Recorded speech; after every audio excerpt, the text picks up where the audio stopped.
Good evening friends. तो ये जो नोट्स मैं आप लोगों को बता रहा हूँ, इसमें आरआरबी जेई के लेवल के जो क्वेश्चन आएंगे, बस वो पॉइंट बताऊंगा कि कहाँ से किस फॉर्मूले से क्या क्वेश्चन उठ सकता है और कैसे क्वेश्चन आते हैं। ठीक है, तो इसका ये पहला पार्ट जो है, यहाँ तक मैं इलेक्ट्रोमैग्नेटिक मीटर्स के कितने टाइप्स होते हैं यहाँ तक कवर कर चुका हूँ। इसके बाद मैं आगे कवर करने वाला हूँ और इसमें आप लोगों को फॉर्मूले वगैरह डिस्कस कर दूंगा कि किस फॉर्मूले से क्वेश्चन आते हैं और क्या पूछा जाता है, सिंपल सी बात जेई लेवल के क्वेश्चन में। और जो लोग भी मेट्रो के रिजल्ट का वेट कर रहे हैं, तो खैर इस वीडियो में आप लोगों को मेट्रो के रिजल्ट के बारे में तो नहीं बता पाऊंगा, क्योंकि अभी मेट्रो का रिजल्ट का कुछ आइडिया नहीं है। जो आइडिया था वो हमने बता दिया। और इसमें आरआरबी जेई के डेट भी आ चुके हैं। फर्स्ट जो है प्रीलिम्स से माने तो मतलब पेपर 1 जो होगा वो 6 से 13 दिसंबर के बीच में होगा। ठीक है, तो 6 से 13 दिसंबर के बीच में होगा, तो पेपर 1 होगा। उसमें जो क्वेश्चन आते हैं, ये वाले क्वेश्चन तो नहीं आएंगे, ये पेपर 2 के लिए टेक्निकल का बता रहा हूँ, इलेक्ट्रिकल का। और सारे सिलेबस का मैं ऐसे ही कवर करूंगा जल्दी में, कौन से फॉर्मूले से क्या क्वेश्चन और क्या क्वेश्चन पूछ लेता है और कौन सा फॉर्मूला से क्वेश्चन आता है, ये कवर करूंगा। एंड सेकेंड, आप लोगों का पहले पेपर की आप लोग अच्छे से तैयारी करते रहिए, एप्टीट्यूड वगैरह जीके वगैरह करते रहिए। दूसरे पेपर के लिए भी पढ़ते रहिए, क्योंकि पेपर 1 के बाद जो है पेपर 2 ही होगा। तो आप लोग कहाँ से क्वेश्चन पूछता है उसके बारे में बताता हूँ। तो यहाँ तक पहला पार्ट तो कवर कर लिया था, दूसरा पार्ट अब कवर कर रहा हूँ। जल्दीबाजी में कवर करूंगा क्योंकि काफ़ी सिलेबस है, तो टाइम कम है, तो उसको देखते हैं। और काफ़ी दिनों से समय नहीं मिल पा रहा था, इसलिए वीडियो नहीं बन पा रहा था, तो उसके लिए सॉरी। चलिए देखते हैं। तो आपका ये पिछला हम लोग मेजरमेंट के कौन कौन से वो होते हैं, इंस्ट्रूमेंट होते हैं, वो पढ़ लिया था। PMMC, ADM, permanent magnet moving coil, आपका मूविंग आयरन हो जाता है, परमानेंट मैग्नेट मूविंग आयरन हो जाता है, इलेक्ट्रोमैग्नेटिक मूविंग कॉयल हो जाता है। ये 3 इंस्ट्रूमेंट थे और उसके बारे में पढ़ लिया था। कैसे याद करेंगे, कौन सा हमारा डैम्पिंग कौन सा यूज करते हैं, वो बता चुका हूँ। ठीक है, जहाँ से क्वेश्चन आते हैं बता चुका हूँ। नेक्स्ट बता रहा हूँ कहाँ से क्वेश्चन आते हैं, ये देख लीजिए। तो PMMC permanent magnet moving coil के बारे में बात करें तो इसका फॉर्मूला आप लोग याद कर लीजिएगा, TD इक्वल्स टू NBIA। ठीक है, जो डिफ्लेक्शन टॉर्क होता है वो NBIA हो जाता है। N क्या हो जाता है आपका, N इज द टर्न्स हो जाएगा, turns. B is the magnetic field आपकी हो जाएगी, magnetic field. L is the length, length आपको डायग्राम में दिखा, core length. And B is the width हो जाता है। तो यहाँ पे NBIA, A is the area हो जाएगा, LB एरिया हो गया, I is the current, and B और N आपका यहाँ पे हो गया है। तो आपका यहाँ से पूछा जाता है कि क्वेश्चन आते हैं कि कौन सा जो है, कौन सा मीटर, कौन सा परमानेंट मैग्नेटिक मूविंग कॉइल या EMMC या EMI कौन सा जो है लीनियर होता है या यूनिफॉर्म स्केल होता है। तो इससे क्वेश्चन बनता है ये कि theta is directly proportional to the I है, यहाँ पे डिफ्लेक्शन के थीटा हो गया। तो K theta is to NBIA, तो theta is directly proportional to the IA हो जाता है। तो ये यूनिफॉर्म, तो यही तीनों मीटर में यूनिफॉर्म स्केल कौन सा किसका होता है, PMMC का होता है। ये क्वेश्चन आपका एक बनता है। और फॉर्मूला पूछ देता है TD इक्वल टू NBIA हो जाता है, NBIA equal to K theta. तो NBIA equal to deflection torque equal to controlling torque, controlling torque क्या हो जाता है, के थीटा। तो आपका क्वेश्चन पूछ देता है NBIA में से कुछ भी दे सकता है, के थीटा, थीटा मेजर करना। यहाँ पर थीटा जो मेजरमेंट होगा वो रेडियन में होगा। अगर डिग्री में पूछेगा तो 180 अपॉन पाई कर दीजिएगा, तो वो डिग्री में आ जाएगा। तो यहाँ पे मेन इंपॉर्टेंट पॉइंट है यूनिफॉर्म स्केल का है। ठीक है, और दूसरा आपका बता देता हूं। दूसरा देखिए, स्प्रिंग प्रोवाइड कंट्रोल, यहाँ पे स्प्रिंग कंट्रोलिंग टॉर्क प्रोवाइड करता है। और तीसरी बात इसमें इंपॉर्टेंट पॉइंट यहाँ पे कि अगर इसका स्प्रिंग टूट जाता है, ठीक है,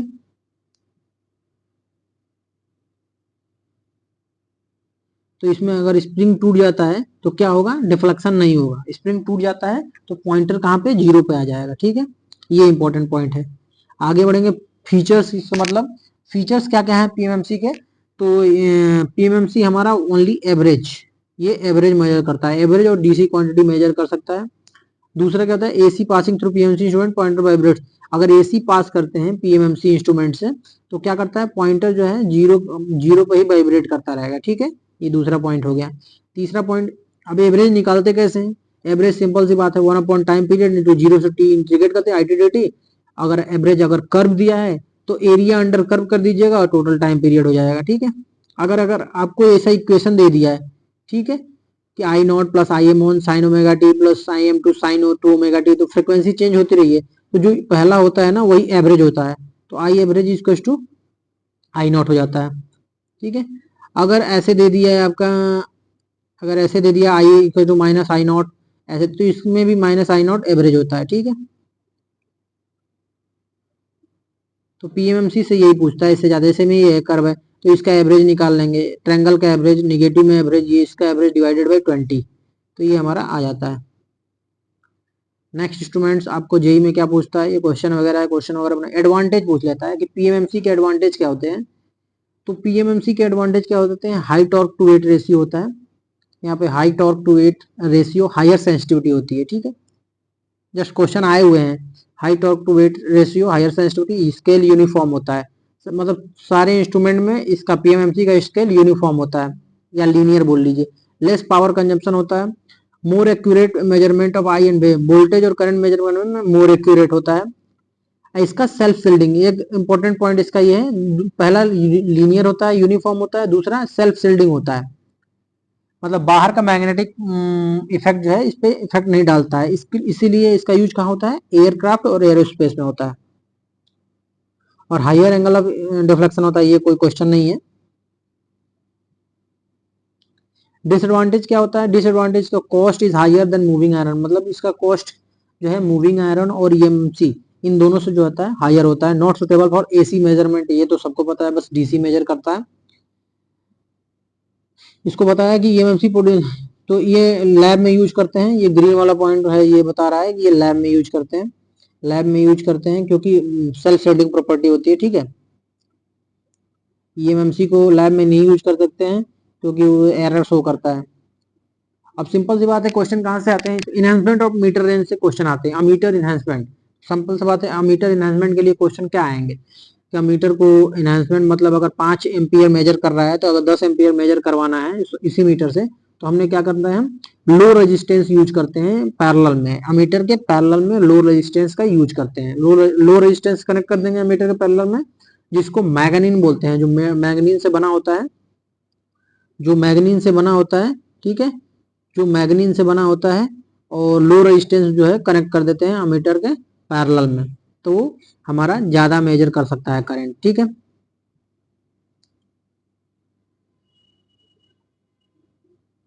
ये सिंपल सी बात है कि अमीटर का एनहांसमेंट करने के लिए क्या करते हैं, लो रेजिस्टेंस पैरेलल में कनेक्ट कर सकते हैं। और इंपॉर्टेंट चीज ये आता है कि एक चीज ये पूछ लेता है कि अमीटर और वोल्ट मीटर, तो अमीटर किसी भी सर्किट में करंट मेजर करने के लिए अमीटर को सीरीज में कनेक्ट करते हैं और वोल्ट मीटर को पैरेलल में कनेक्ट करते हैं। ठीक है, और और यहाँ पे क्या क्वेश्चन आएगा कि अमीटर का इन्हांसमेंट करने के लिए हमें मैग्नीन होता है, मैग्नीन जो लो रेजिस्टेंस मेड ऑफ मैग्नीन, जो है मैग्नीन मटेरियल से बना होता है, वो लो रेजिस्टेंस होता है, उसको संट रेजिस्टेंस मतलब पैरेलल में कनेक्ट कर देते हैं, जिसको संट रेजिस्टेंस बोलते हैं। अब उसको मीटर में उसका फॉर्मूला याद कर लीजिएगा, सिंपल कौन सा, कि जो संट रेजिस्टेंस हम यूज करेंगे वो कितना यूज करेंगे, वो कितना यूज करने के लिए एक फॉर्मूला है, R S H equal to R M upon M minus one. ठीक है, देखिए रेजिस्टेंस मिनिमम होगा तो आप लोग कंफ्यूज हो जाते हैं कि एम माइनस वन मल्टीप्लाई होगा आर एम से या डिवाइड होगा। तो देखिए करंट में मेजरमेंट में जो है रेजिस्टेंस हमको कम करना है, अमीटर में क्या करते हैं, रेजिस्टेंस आर एस एच जो संट रेजिस्टेंस होता है वो मिनिमम होता है, तो उसके लिए क्या करेंगे, हम m माइनस वन से डिवाइड करेंगे। और m माइनस वन की वैल्यू क्या होती है, m की वैल्यू देख लीजिए, मल्टीप्लीकेशन फैक्टर ये होता है। मल्टीप्लीकेशन फैक्टर कैसे निकालते हैं, आई इन द सेंस कि जो करंट हमें मेजर करना है। ठीक है, जैसे मैं कहेगा कि हमें 5 एम्पियर मीटर का हमारा अमीटर है, 5 एम्पियर का हमारा अमीटर है, अगर उसको 20 एम्पियर मेजर करना है तो क्या करेंगे, तो अमीटर कितने एम्पियर का है, तो 5 एम्पियर का, तो आई एम की जगह पे 5 एम्पियर रखेंगे, और कितना मेजर करना है आई, वो 20 एम्पियर करेंगे, तो जो मेजर करना है वो आई हो जाएगा, और जो पहले से जितना मेजर कर रहा होता है अमीटर वो आई एम हो जाता है, तो ये आपका आर संट रेजिस्टेंस निकल जाता है। तो ये हो गया आपका संट रेजिस्टेंस। अब आगे बढ़ते हैं, टेम्परेचर का क्या इफेक्ट पड़ता है। ठीक है, तो आपका एक क्वेश्चन आ जाता है कि टेम्परेचर, आपका एक क्वेश्चन आ जाता है यहाँ पे, ये वाला पॉइंट आप अगर देखेंगे तो, कि टेम्परेचर और मीटर पे टेम्परेचर का क्या इफेक्ट होता है। तो यहाँ पे मीटर पे टेम्परेचर का भी इफेक्ट होता है, क्यों? क्योंकि internal resistance of meter this cause current flowing through the meter is affected and hence meter produces error in the measurement of unknown quantity to reduce this error extra resistance. तो इसमें question ये पूछता है कि temperature के effect को reduce करने के लिए हम अमीटर में क्या करते हैं? तो क्या करते हैं? स्वैम्प रेजिस्टेंस का यूज करते हैं। स्वैम्प रेजिस्टेंस बोलते हैं सीरीज में, मीटर के सीरीज में स्वैम्प रेजिस्टेंस को कनेक्ट कर देते हैं, वो भी मैग्नीन का ही बना होता है, ठीक है, वो भी मैग्नीन का ही बना होता है। तो स्वैम्प रेजिस्टेंस को मतलब एक रेजिस्टेंस होता है जिसको अमीटर के सीरीज में कनेक्ट कर देते हैं, जिसकी लो वैल्यू अल्फा होती है। अल्फा मतलब टेम्परेचर कांस्टेंट वैल्यू जो होती है वो लो होनी चाहिए, ठीक है। तो इसमें क्या करते हैं, एक स्मॉल रेजिस्टेंस को जो है हम अमीटर के सीरीज में कनेक्ट कर देते हैं, तो इससे जो है हमारा टेम्परेचर से इफेक्ट खत्म हो जाएगा। सिंपल सा बात है कि अमीटर को टेम्परेचर इफेक्ट से बचाने के लिए क्या करते हैं, एक रेजिस्टेंस को जिसको स्वैम्प रेजिस्टेंस बोलते हैं अमीटर के सीरीज में कनेक्ट कर देते हैं। बस यही पूछता है, इससे ज्यादा नहीं पूछता है, ठीक है। इससे effect of frequency of AC ammeter, ठीक है, effect of frequency of AC ammeter क्या होगा, तो इसका भी देख लीजिए।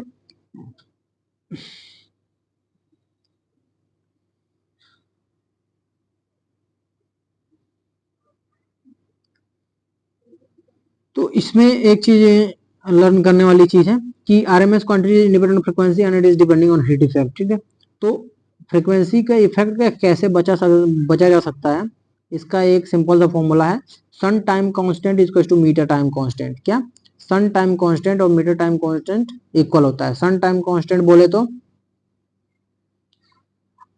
टाइम कांस्टेंट क्या होता है, एल बाई आर होता है। अगर कैपेसिटर और रजिस्टर है तो आरसी होता है, अगर कैपेसिटर और इंडक्टर और रजिस्टर है तो एल बाई आर होता है। तो सन टाइम कांस्टेंट और मीटर टाइम कांस्टेंट दोनों इक्वल हो जाएंगे, तो टेम्परेचर इफेक्ट हमारा खत्म हो जाएगा। तो ये पूछेगा frequency effect, sorry frequency effect.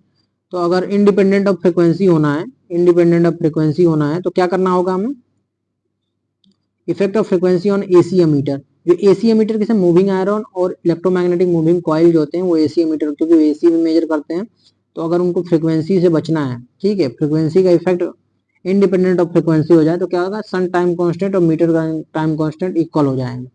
L S H upon R S H equal to R M, L M upon R M हो जाएगा, ठीक है। और ये करते, अगर ये करेंगे, अगर ये फॉर्मूला और डिराइव करेंगे, अगर ये करेंगे तो इसका रिजल्टेंट क्या आ जाएगा, एक इसका रिजल्टेंट भी आपको याद होना चाहिए, I M upon I S H equal to R S H upon R M. मतलब क्या होता है, I M into R M, resistance of, अगर ये दोनों इंडिपेंडेंट ऑफ फ्रिक्वेंसी हो जाएगा तो इनका रजिस्टेंस तो होगा नहीं, ठीक है। इंडिपेंडेंट ऑफ फ्रिक्वेंसी करने के लिए L S H upon R S H equal to L M upon R M, तो ये हट जाएगा, इंडिपेंडेंट ऑफ फ्रिक्वेंसी हो जाएगा तो एल का रजिस्टेंस जीरो हो जाएगा। तो सिंपल सी बात है, I S H current into R S H equal to I M into R M हो जाएगा, ठीक। चलिए आगे बढ़ते हैं। अब ये क्वेश्चन ये भी पूछ देता है कि अमीटर को अगर हम पैरेलल में कनेक्ट कर दे किसी सर्किट के तो क्या होगा,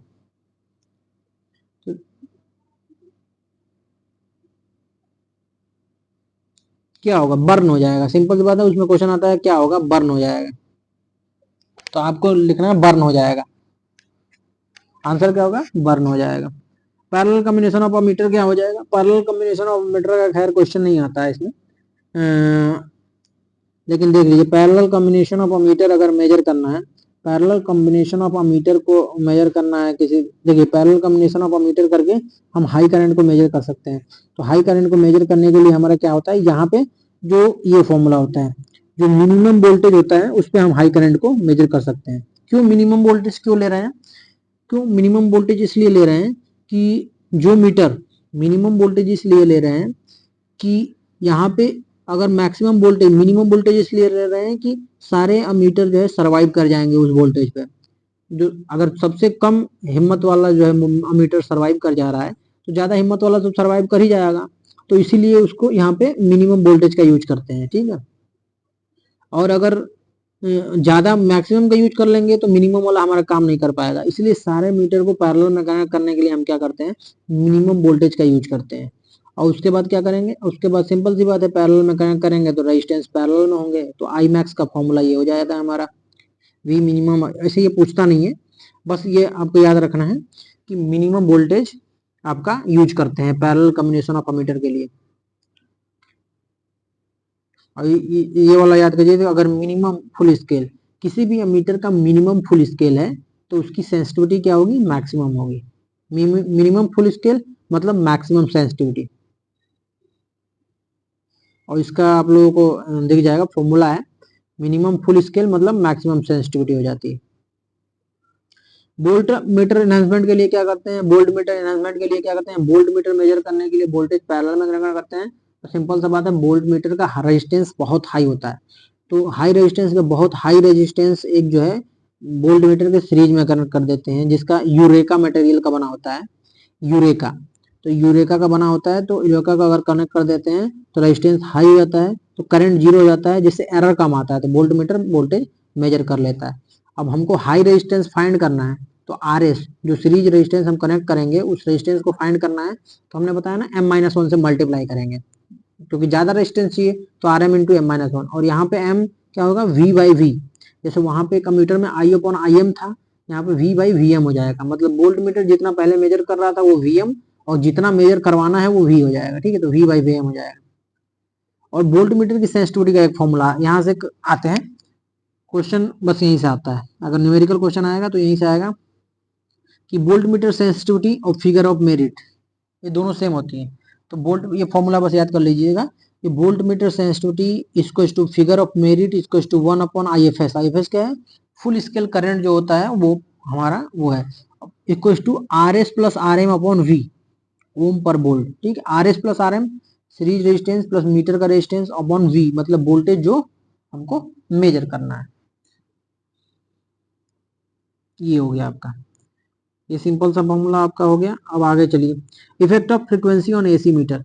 वहां पे था ना, AC मीटर पर अगर फ्रीक्वेंसी का इफेक्ट, AC वोल्ट मीटर पे अगर फ्रीक्वेंसी का इफेक्ट पड़ रहा है, like moving iron EMMC measure both DC and AC RMS quantity, मतलब हाँ, और मूविंग आयरन और EMMC दोनों मेजर करते हैं, DC और AC दोनों मेजर करते हैं।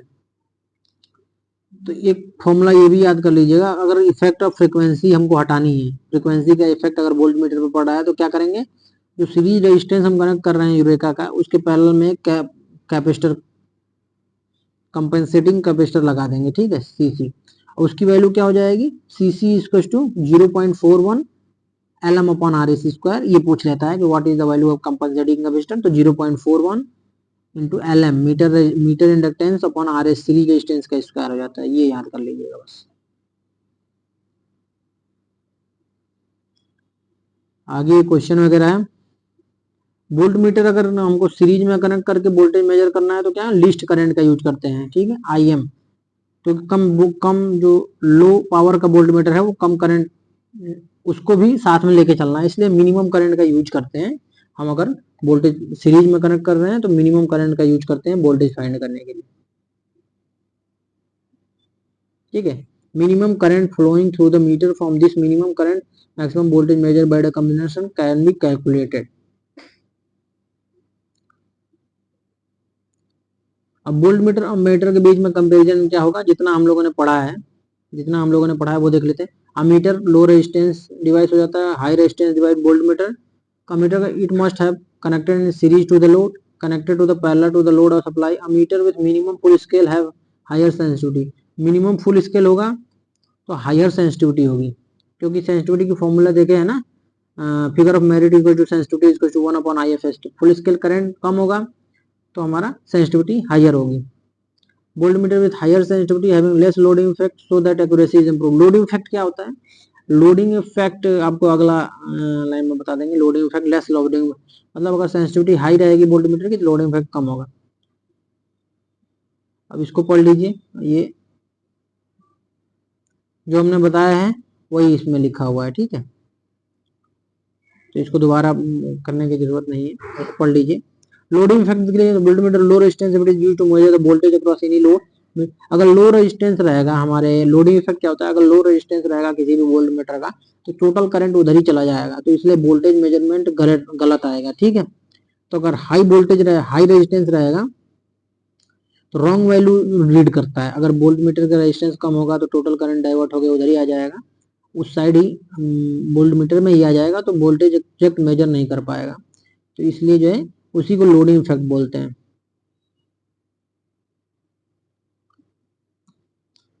लोडिंग इफेक्ट को कम करने के लिए क्या होना चाहिए हमारा, ये to reduce loading effect, loading effect कम करने के लिए वोल्ट मीटर क्या होना चाहिए, वोल्ट मीटर का हाई रेजिस्टेंस और हायर सेंसिटिविटी होनी चाहिए।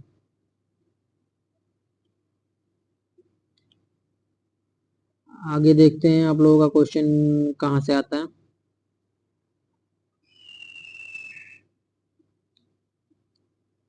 देखिए एक एप्लीकेशन ऑफ ईएमएमसी हो जाता है। एप्लीकेशन ऑफ ईएमएमसी में हमारा रेक्टिफायर मीटर्स होते हैं। रेक्टिफायर मीटर्स में आपका ये क्वेश्चन यहाँ से उठ के एक बार आ जाता है कि sensitivity of AC,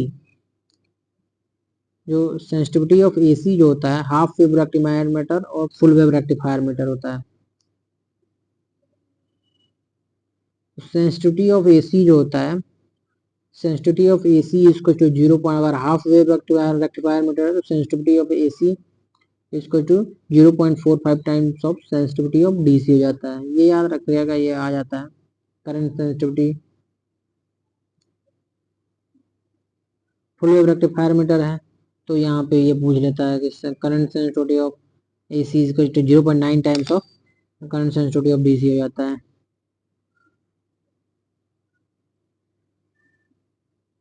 calibration error metre ये यहाँ पे खैर नहीं पूछता है। थर्मल मीटर्स क्या होते हैं, थर्मल मीटर्स पूछ लेता है कि what is thermal meters. Thermal meters को मैं आपको बस याद रखने वाली चीज क्या है कि किस प्रिंसिपल पे काम करता है। तो थर्मल मीटर्स हीटिंग इफेक्ट पे काम करता है, ठीक है। और मेजर डीसी और एसी आरएमएस दोनों क्वांटिटी मेजर कर लेता है। आपको बस इतना है, थर्मामीटर्स हीटिंग इफेक्ट को काम करता है और डीसी एसी दोनों मेजर कर सकता है। ट्रू आरएमएस मेजर करता है, ठीक है। एसी में क्या ट्रू आरएमएस वैल्यू मेजर करता है। थर्मोकपल क्या होता है, वो सीबेक इफेक्ट पर काम करता है।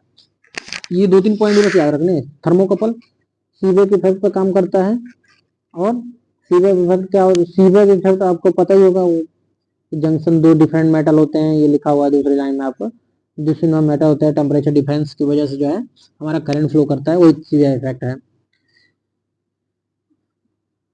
तो उसमें सीबेक इफेक्ट पर काम करता है हमारा थर्मोकपल।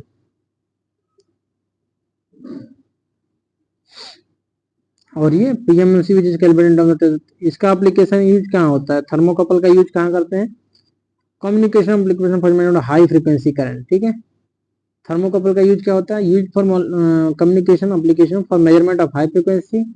आरएमएस और डीसी क्वांटिटी दोनों मेजर कर लेता है। टू आरएमएस मेजर करता है, आरएमएस में टू आरएमएस मेजर करता है। बस प्रिंसिपल और यूजेज पढ़ना है। हॉट वायर मीटर क्या होता है, हॉट वायर मीटर जो होता है ये जो है प्लेटिनम इरिडियम मटेरियल से बना होता है। हॉट वायर किस चीज का बना होता है, प्लेटिनम इरिडियम मटेरियल, ये याद कर लीजिएगा।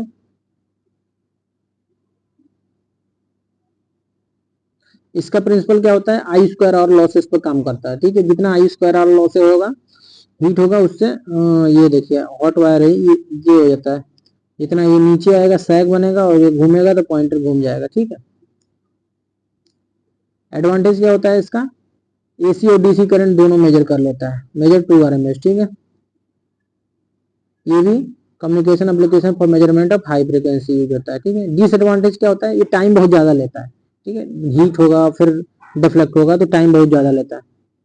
अब पावर लॉस तो होगा ही, क्योंकि हीटिंग होगा तो पावर लॉस ही होगा, ठीक है। तो प्रिंसिपल होगा। थर्मोकपल क्या होता है, थर्मोकपल बता ही दिया है आपको। तो तीन हमारा हीटिंग मीटर कितने थे हमारे, तीन थे। पहला थर्मल मीटर हो गया, थर्मोकपल हो गया और हॉट वायर हो गया। तीनों के प्रिंसिपल और यूजेस पता चल गए। मूविंग आयरन मीटर आपको बताया था, मूविंग आयरन मीटर जो है एसी मेजर करता है।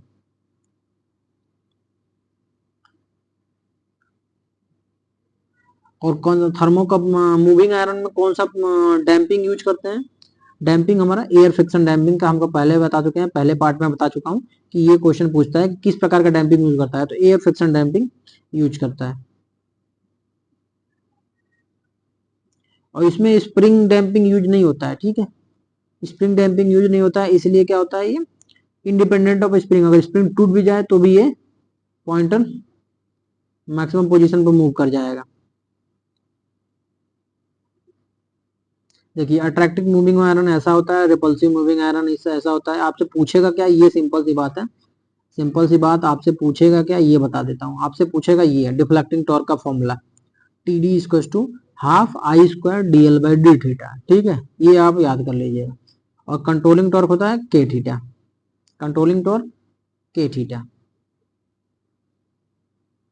और इसमें क्वेश्चन ये भी बनता है यहाँ पे कि spring has broken snap, there is no disturbance in current path in the coil, but due to the absence of controlling torque the pointer moves to the maximum position of the scale, ठीक है। अगर spring टूट जाता है तो PMMC में spring टूट जाएगा तो स्प्रिंग के थ्रू ही करंट फ्लो कर रहा है तो वो डिस्टर्ब हो जाएगा करंट पाथ।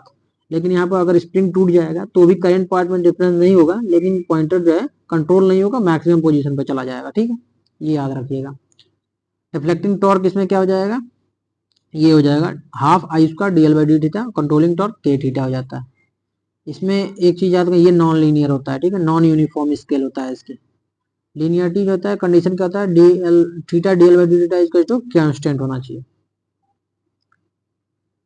एक फॉर्मूला याद कर लीजिए, काम आएगा। Percentage error at reading value, किसी भी रीडिंग वैल्यू पर परसेंटेज एरर निकालना है तो परसेंटेज एरर फुल स्केल होता है into full scale value divided by reading value होती है, ठीक है। एडवांटेज क्या हो गए इसके, एडवांटेज देख लीजिए।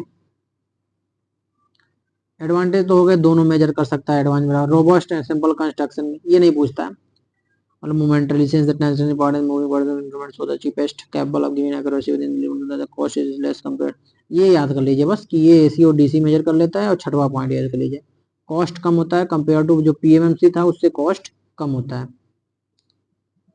इसीलिए लैब में इसको यूज किया जाता है। इसके डिसएडवांटेज में क्या याद रखेंगे, डिसएडवांटेज में याद रख लीजिए कि इसकी स्केल यूनिफॉर्म नहीं होती है और ये एसी फ्रीक्वेंसी पे डिपेंड करता है, अगर फ्रीक्वेंसी चेंज होगी तो एरर हो जाएगा, ठीक है। अगर टेम्परेचर इंक्रीज होगा, the increase in temperature stiffness of the spring decrease हो जाता है, जो भी स्टिफनेस होती है स्प्रिंग में उसकी कम होने लगेगी। अब ईएमएमसी पे आ जाइए, ईएमएमसी का इलेक्ट्रोमैग्नेटिक मूविंग कॉइल होता है, इसमें आप लोगों को क्या याद रखने की जरूरत है, इसमें आप लोग बस इसका फॉर्मूला याद कर लीजिए, T d is to I one I two d M by D theta हो जाता है, ठीक है, ये हो जाता है T d is to I one I two d M by D theta. अगर आई वन आई टू में डिफरेंस होगा तो यहाँ पे I one I two cos theta कर लीजिएगा, I one I two cos theta आ जाता है। आई वन और आई टू में फेज डिफरेंस होगा तो I one I two cos theta या cos alpha D M by D theta हो जाता है ईएमएमसी में। ईएमएमसी में I one I two d M by D theta हो जाता है, म्यूचुअल इंडक्टेंस हो जाता है। इलेक्ट्रोस्टैटिक्स मीटर होते हैं, इसमें क्या होता है, ये half V square D C by D X equal to K X हो जाता है। के एक्स इज द डिस्प्लेसमेंट होता है और वी इज द वोल्टेज होता है। तो अब इसका कंपेरिजन रिपोर्ट सारा यहाँ से आंसर यहीं पे आ जाएगा, ठीक है। एंगुलर डिस्प्लेसमेंट में half V square D C by D theta equal to K theta हो जाता है। सारे क्वेश्चन यहीं से पूछे जाते हैं इस वाले टेबल से। ये देखिए पीएमएमसी क्या होता है, पीएमएमसी का देखेंगे, deflecting torque N B I A, N is the turns, B magnetic flux हो जाएगा, डेंसिटी बोल सकते हैं उसको, आई और ए ये मैग्नेटिक फील्ड, आई ए ये हो जाएगा के थीटा, कंट्रोलिंग टॉर्क हो जाता है, सब में कंट्रोलिंग टॉर्क के थीटा ही हो गया, ठीक है।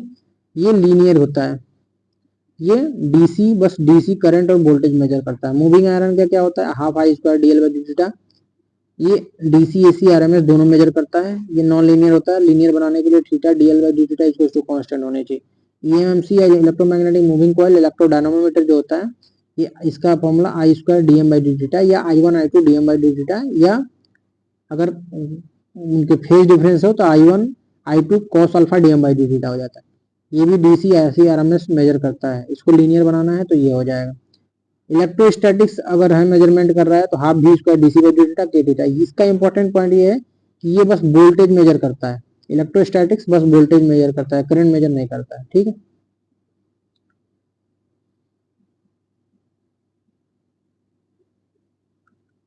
काफी जल्दी जल्दी बता रहा हूँ क्योंकि आप लोगों को बस पॉइंट याद करने हैं कहाँ से क्वेश्चन पूछता है, ठीक है। तो ईएमएमसी में आपका डिफ्लेक्टिंग टॉर्क मैंने बता दिया है कि अगर फेज डिफरेंस हो तो I one I two cos alpha D M by D theta हो जाता है, ऐसे अगर हो। मूविंग कॉइल ऑप्शन कॉइल में अल्फा का डिफरेंस हो तो करंट में, ठीक है। ट्रांसफर इंस्ट्रूमेंट, अब ये क्वेश्चन पूछता है what which of the following is the transfer instrument, ठीक है। क्वेश्चन पूछता है कि which of the following is the transfer instrument. तो ट्रांसफर इंस्ट्रूमेंट वो होते हैं जो calibrated for DC is directly used for AC measurement without any recalibration, ठीक है। तो कैलिब्रेशन मतलब उनका ऐसा कैलिब्रेशन किया जाए कि डीसी के लिए कैलिब्रेट किए हैं तो डायरेक्ट एसी मेजर कर लें, उसमें कुछ चेंजेस ना करने पड़े। तो कौन कौन से हो जाएगा, मूविंग आयरन हो गया और ईएमएमसी हो गया, ये दोनों डीसी एसी मेजर करते हैं। तो हमारा मूविंग आयरन और ईएमएमसी हो जाता है, ये ट्रांसफर इंस्ट्रूमेंट कहला जाते हैं। तो ये आपको याद करने की जरूरत है।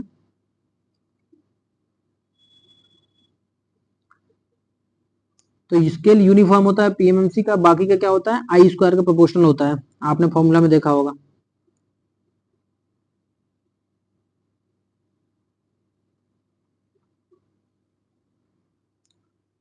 Power factor metre, power factor metre से एक क्वेश्चन आता है, बहुत सारी चीजें हैं। पावर फैक्टर मीटर का किस प्रिंसिपल पे काम करता है, किस प्रिंसिपल पे काम करता है, तो ये इलेक्ट्रोडायनामोमीटर प्रिंसिपल पे काम करता है, ठीक है। इलेक्ट्रोडायनामोमीटर पे पॉइंट करता काम करता है। और एक चीज याद रखिए कि इसके दो दो फिक्स कॉइल होते हैं, और फिक्स कॉइल या फिक्स कॉइल होते हैं, और क्या होते हैं, मतलब दो फिक्स्ड कॉइल और फील्ड कॉइल होते हैं, और दो ही हमारे जो होते हैं मूविंग कॉइल भी होते हैं।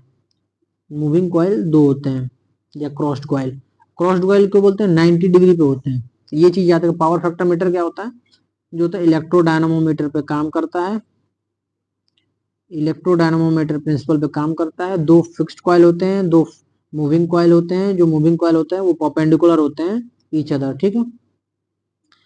और क्या याद रखेंगे, एक इसमें से एक जो मूविंग कॉइल होता है वो रजिस्टिव होता है, एक जो होता है कैपेसिटिव होता है। एक रजिस्टिव होता है और एक कैपेसिटिव होता है जो मूविंग कॉइल होता है, ठीक है। कैपेसिटिव और इंडक्टिव दोनों, मतलब इंडक्टिव कनेक्ट कर सकते हैं।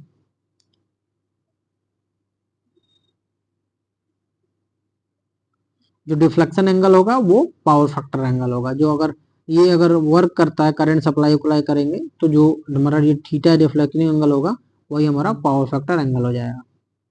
तो इसमें जो पॉइंट बताया बस यही याद करना है। इसमें एक्स्ट्रा कंट्रोल स्प्रिंग की जरूरत नहीं पड़ती है, क्या करने के लिए, कंट्रोलिंग टॉर्क प्रोड्यूस करने के लिए। अगर three phase power factor measurement करना है, three phase power factor measurement करना है, तो इसमें polarised vane power factor meter use कर ले, polarised vane power factor meter use कर लेते हैं।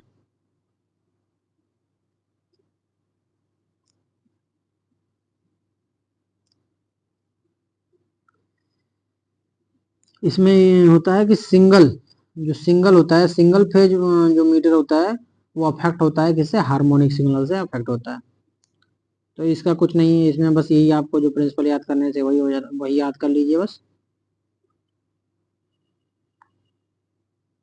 Power measurement method, power measurement में क्वेश्चन आते हैं, क्या आते हैं, कितने तरीकों से पावर मेजरमेंट कर सकते हैं, ठीक है। तो इसमें आपको याद रखने की जरूरत, 3 voltmeter method, 3 ammeter method और वाट मीटर मेथड, ये तीनों मेथड है जिससे हम पावर मेजरमेंट कर सकते हैं। अब ये नहीं आएगा कि कैसे पावर मेजरमेंट करिए, ये सब नहीं पूछेगा, ये काफी लंबा हो जाता है।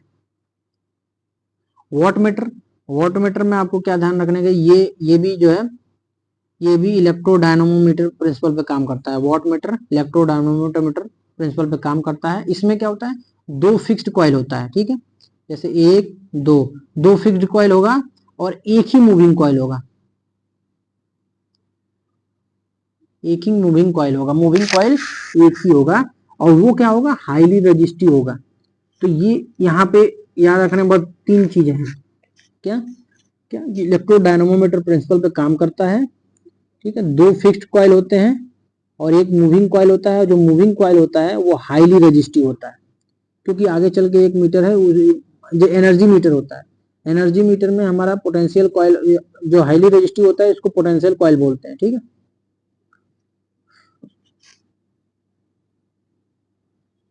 अब पूछ लेता है कि potential coil of wattmeter must be highly resistive so the error in the measurement of power is minimised. यहाँ पे स्प्रिंग कंट्रोलिंग टॉर्क प्रोवाइड करता है, स्प्रिंग कंट्रोलिंग टॉर्क प्रोवाइड करता है, एयर फ्रिक्शन डैम्पिंग का यूज करते हैं। क्यों, क्योंकि इलेक्ट्रोमैग्नेटिक डायमीटर मीटर प्रिंसिपल का काम करता है तो उसमें एयर फ्रिक्शन डैम्पिंग ही यूज होता है। वाट मीटर क्या मेजर करता है? एवरेज एक्टिव पावर मेजर करता है, ठीक है, एवरेज एक्टिव पावर मेजर करता है। तो जो मूविंग कॉइल होती है, जो फिक्स्ड कॉइल होती है उनको करंट कॉइल बोलते हैं, जो मूविंग कॉइल होती है वो प्रेशर कॉइल, पोटेंशियल कॉइल या वोल्टेज कॉइल भी बोलते हैं। और ये क्या होती है? हाईली रेजिस्टिव होते हैं। और एक क्वेश्चन पूछता है कि एनर्जी मीटर का पोटेंशियल कॉइल क्या होता है? हाईली रेजिस्टिव होता है कि हाईली इंडक्टिव होता है? तो एनर्जी मीटर का जो होता है हाईली इंडक्टिव होता है, और वॉट मीटर का क्या होता है?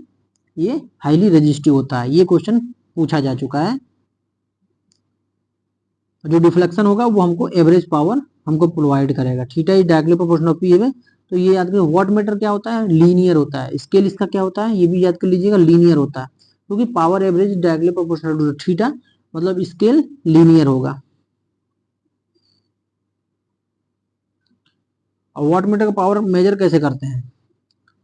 पोटेंशियल कॉइल के अक्रॉस जो वोल्टेज है, मतलब इसके अक्रॉस वोल्टेज, और करंट कॉइल, इसमें कितना करंट जा रहा है, और angle between the potential coil voltage और करंट कॉइल करंट, ये होता है एवरेज पावर मेजर करने का। रिप्रेजेंटेशन ऐसे होता है, रिप्रेजेंटेशन भी देख लीजिए ध्यान से, सर्कल के अंदर होता है, जो भी होगा वो रिप्रेजेंट सिंबल आता है, सिंबल भी पूछ लेता है।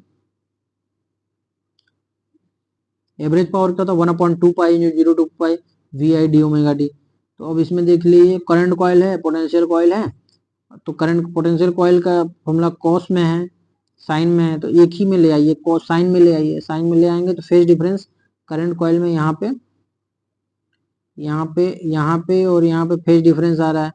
फेज डिफरेंस यहाँ पे α1 माइनस π/2 प्लस β1 कर लिया है। तो एवरेज कैसे निकालते हैं? V0 into I0 plus 1/2 Vm1 mm, इतना नहीं पूछता है, जस्ट एवरेज होता है आपका, ये बता दीजिएगा, आंसर हो जाएगा। मल्टीप्लिकेशन फैक्टर कैसे निकालते हैं? इसका फॉर्मूला याद कर लीजिएगा, वोल्टेज सेटिंग करंट सेटिंग अगर दिया, voltage setting current setting power factor of wattmeter upon maximum, इसके लिए होती है हमारी multiplication factor, voltage setting current setting power factor of wattmeter upon maximum scale. Measurement वगैरह पूछ लेता है, तो ये खैर लंबा होता है, थ्योरी क्वेश्चन आते हैं, ज़्यादा न्यूमेरिकल क्वेश्चन आएंगे तो कैलकुलेटर वगैरह पावर हो जाती है, तो इससे बस यही क्वेश्चन पूछते हैं। किसी भी मतलब ये पूछ लेता है, किसी भी वाट मीटर से डायरेक्ट हाई वोल्टेज वाला है तो उसका पावर मेजर नहीं करते हैं, क्या करते हैं? वाट मीटर की रीडिंग ले लेते हैं, सीटी करंट ट्रांसफार्मर ले लेते हैं जो करंट को कम कर देता है, हाई करंट को लो करंट कर देता है, सीटी रेशियो करंट ट्रांसफार्मर का रेशियो और पोटेंशियल ट्रांसफार्मर का रेशियो मल्टीप्लाई कर देंगे, और ये वाट मीटर की रीडिंग ले लेंगे और करंट ट्रांसफार्मर का रेशियो पोटेंशियल ट्रांसफार्मर का रेशियो मल्टीप्लाई कर देंगे, तो लोड का पावर आ जाएगा किलोवाट में पावर मेजर करने के लिए। एक होता है ब्लंडर्स थ्योरम, पूछ लेता है, ब्लंडर्स थ्योरम इंपॉर्टेंट पॉइंट है, बस यहीं पे क्विट करेंगे, आगे का 91 पेज है टोटल, तो आगे का बाद में देखेंगे क्या क्या पूछेगा, यहाँ पे देख लेते हैं। ब्लंडर्स थ्योरम क्या होता है?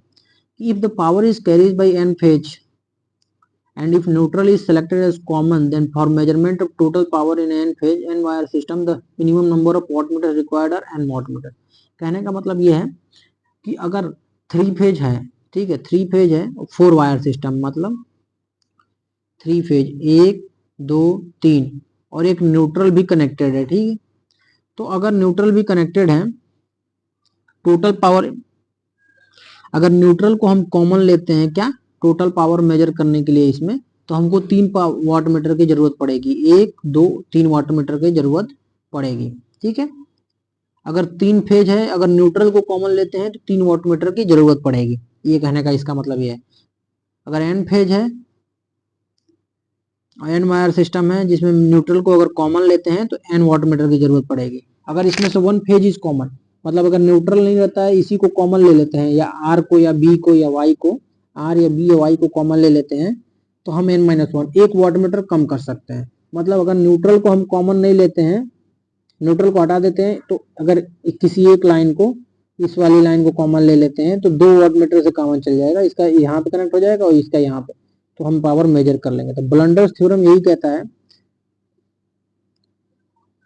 कि for measurement of power in a 3 phase circuit, if the neutral is selected as common, then the minimum number of wattmeter required is 3. If the one of the phase is common to the remaining 2 phases, then the minimum number of wattmeter required are 2। और ये जो है ये question आपका पूछता है कि unbalanced system है, ठीक है, बैलेंस्ड सिस्टम या अनबैलेंस्ड सिस्टम, ये दोनों के लिए अप्लीकेबल होता है ब्लंडर्स थ्योरम। ये पूछता है कि अगर अनबैलेंस्ड सिस्टम है, अगर 3 फेज अनबैलेंस्ड सिस्टम है तो कितने वाटमीटर रिक्वायर्ड होंगे, सिंगल फेज वाटमीटर कितने रिक्वायर्ड होंगे पावर मेजरमेंट करने के लिए। तो 3, अगर न्यूट्रल कॉमन है तो 3, अगर न्यूट्रल कॉमन नहीं है, अगर फेज कोई एक कॉमन है तो 2, ठीक है। तो ये आंसर हो जाएगा। ये स्टार लोड हो गया। स्टार लोड में W1 W plus W2 plus W3, ठीक है, W1 plus W2 plus W3 हो जाता है। 3 फेज और क्या हो जाता है, √3 VLIL cos phi। वॉटमीटर खत्म कर लेते हैं, उसके बाद क्विट करेंगे। One of the phase is common, अगर वन ऑफ द फेज यहाँ पे कॉमन है तो केवल 2 ही वॉटमीटर का यूज कर लेंगे। यहाँ से सबसे इंपॉर्टेंट बात है कि इसमें मेजर कैसे करते हैं। अगर देखिए 2 वॉटमीटर अगर दे रखा है, पावर 3 फेज एक्टिव पावर कैसे मेजर करेंगे, दोनों 2 वॉटमीटर 1 और वॉटमीटर 2 की रीडिंग दे रखी है, ठीक है, तो बस दोनों को जोड़ देंगे तो आ जाएगा हमारा रीडिंग, एक्टिव पावर आ जाएगा। अगर रिएक्टिव पावर मेजर करना है, तो क्या करेंगे हम, रिएक्टिव पावर मेजर करना है तो √3 times of W1 minus W2 कर देंगे तो हमारा रिएक्टिव पावर आ जाएगा। रिएक्टिव पावर करना है तो हमारा 3 फेज रिएक्टिव पावर तो √3 times of W1 minus W2।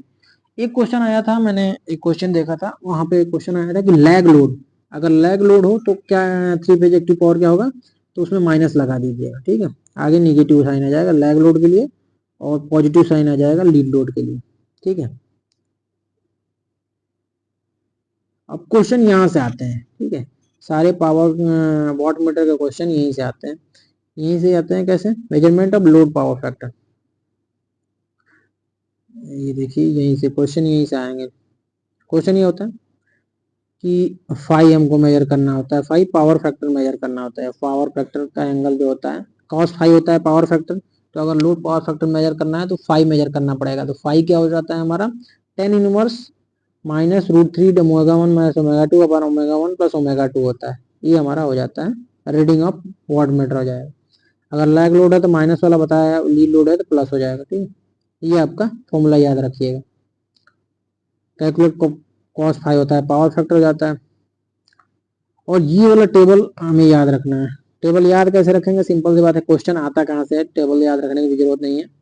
ये देखिए बीच वाला पॉइंट देखिए, इसमें अगर पावर फैक्टर cos फाई 0.5 है, ठीक है, पावर फैक्टर 0.5 है या फाई एंगल 60 डिग्री है। एंगल तो आपको पता ही है, या एंगल से याद कर लीजिए या cos फाई पावर फैक्टर से याद कर लीजिए। अगर पावर फैक्टर 0.5 है तो एक वाट मीटर 0 रीड करता है, दूसरा वाट मीटर पॉजिटिव रीड करता है, ठीक है, 3 फेज पावर रीड करता है। तो एक वाट मीटर 0, एक वाट मीटर, और जैसे ही 0.5 से ऊपर जाएंगे, 0.5 से वैल्यू कम होगी, 0.5 से वैल्यू कम होगी यानी 60 डिग्री से ऊपर जाएंगे तो एक वाट मीटर नेगेटिव रीड करेगा और एक वाट मीटर पॉजिटिव रीड करेगा। यानी 0.5 वैल्यू से अगर कम जाएंगे पावर फैक्टर तो एक नेगेटिव एक पॉजिटिव रीड करेगा, ठीक है। अगर और 90 डिग्री मतलब अगर पावर फैक्टर 0 हो जाता है या 90 डिग्री तो दोनों पावर 3 फेज पावर हमारे 0 आएगा। W1 equal to W minus W2। 0.5 से ऊपर जाएगा या एंगल हमारा 0, 30, 60 से अगर नीचे एंगल रहेगा तो हमारा क्या होगा, ये दोनों पावर फैक्टर पॉजिटिव मेजर करेंगे। तो ये में यही पूछता है कि 3 ही क्वेश्चन बनते हैं, सिंपल से 3 क्वेश्चन बनते हैं। क्वेश्चन में कैसे बनते हैं, एंगल देगा तो यहाँ पे आप ऊपर वाले फॉर्मूले में रख के कर लेंगे चेक, ये ऊपर वाले फॉर्मूले में रख के चेक कर लेंगे। सिंपल था कि W1 और W2 दोनों वाट मीटर इक्वल कब होते हैं, ठीक है, इक्वल कब होते हैं तो 0 डिग्री पे और 0 डिग्री पे इक्वल रीड करते हैं, ठीक है। किस एंगल के बाद जो है हमारा जो है किस पावर फैक्टर एंगल के बाद जो है या पहले हमारा एक वाट मीटर नेगेटिव एक वाट मीटर पॉजिटिव रीड करेगा। तो सिंपल सी बात 60 डिग्री के बाद 60 डिग्री एंगल के बाद जो है 60 डिग्री से एंगल के बाद जो है हमारे एक वाट मीटर नेगेटिव एक वाट मीटर पॉजिटिव रीड करेगा। और 60 डिग्री एंगल से पहले दोनों वाटमीटर पॉजिटिव रीड करेंगे। और किस पे 3 फेज पावर 0 हो जाएगा? तो 90 डिग्री पे। ये बस आपको याद रखना है।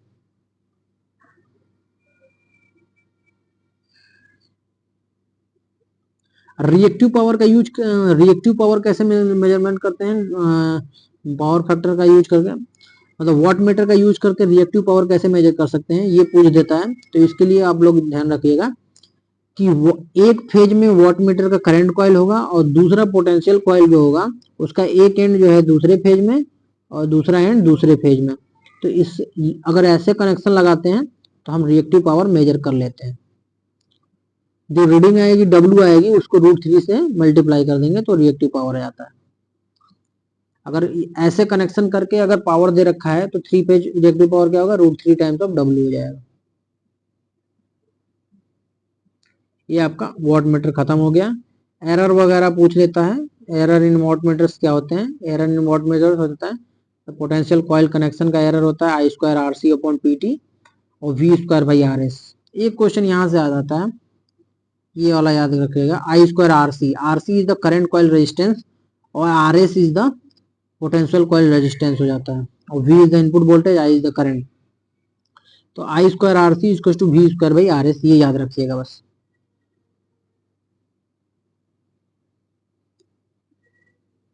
Error due to power loss in potential coil. Potential coil में पावर लॉस होता है इसलिए compensating coil is used to reduce power loss in the potential coil. देखो तो ये क्वेश्चन का आंसर ये आ जाता है कि जो पावर लॉस होता है पोटेंशियल कॉइल में, जो रेजिस्टेंस कनेक्ट होते हैं वो उसका पावर लॉस जो होता है तो उसको रिड्यूस करने के लिए, मतलब उससे एरर आता है मेजरमेंट में, तो उसको यूज कैसे कंपनसेट करते हैं? तो एक कंपनसेटिंग कॉइल यूज करते हैं। वो कैसे होता है? सीरीज में कनेक्ट कर देते हैं।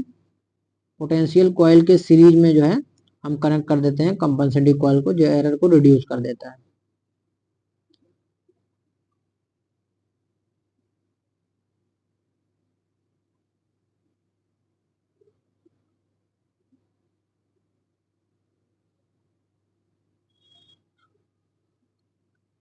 और एक एरर की बात करें तो एक और याद कर लीजिएगा। क्या याद कर लीजिएगा?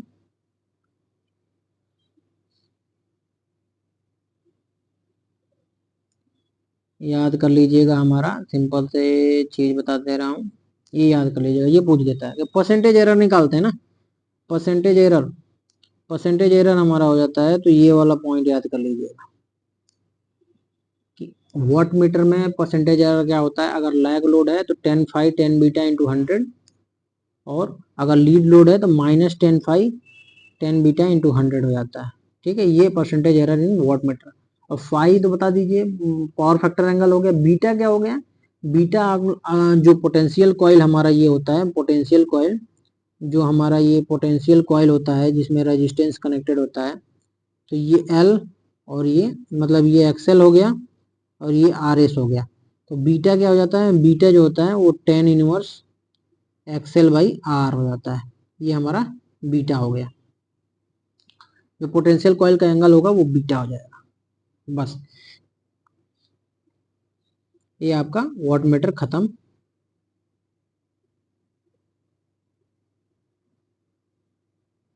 लो पावर फैक्टर वाट मीटर का यूज करता है low power factor load measurement में हम करते हैं। अब आगे हम एनर्जी मीटर में पढ़ेंगे क्या क्या इंपॉर्टेंट पॉइंट याद करने वाली चीजें, क्या क्या पूछते हैं, और बाकी का देखेंगे। 40 पेज हो गए आपके और 50 पेज बचे हुए हैं, तो जल्दीबाजी में करा देंगे। कल देखते हैं इसको। Okay, thank you. वीडियो अच्छा लगा हो तो चैनल को सब्सक्राइब कर लीजिए। RRB जेईई में ऐसे ही क्वेश्चन आएंगे, और इसको पढ़ने के बाद आप लोग यूथ जो होता है, यूथ के आप लोग जो है SSC जेईई वगैरह के प्रीवियस क्वेश्चन याद करिए, और याद नहीं करिए उसको लगाइए। लगाएंगे तो अपने आप याद हो जाएगा। तो जितने क्वेश्चन है उतना लगाइए यूथ का। उसकी PDF मैं अपने टेलीग्राम चैनल पे अपलोड कर दूंगा, वहां से आप लोग वो कर लीजिएगा, डाउनलोड कर लीजिएगा। टेलीग्राम चैनल पे यूथ की PDF डाल दूंगा, वहां से डाउनलोड कर लीजिएगा। अगर नहीं तो यूथ की बुक है अगर, तो बुक से लगाइए, अदरवाइज PDF अपलोड कर दूंगा टेलीग्राम चैनल पे। उसका लिंक जो है डिस्क्रिप्शन पे दे दूंगा, और चैनल के डिस्क्रिप्शन में है उसका लिंक, तो ज्वाइन कर लीजिएगा। वहां से आपको पीडीएफ मिल जाएगा, उससे यूथ के सारे क्वेश्चन लगाइए, एक एक क्वेश्चन कर डालिए, कंफर्म सिलेक्शन हो जाएगा। एक एक क्वेश्चन कर डालेंगे बिल्कुल उसी से आ जाता है। और इसको आप लोग जहां जहां बता रहा हूँ यही से बस क्वेश्चन आते हैं, यही से पूछते हैं। बाकी चीजें आप लोग तो पढ़ ही होंगे, किस किस पॉइंट से आते हैं वो मैं बता दिया हूँ क्विक रिवीजन के लिए। Okay, thank you.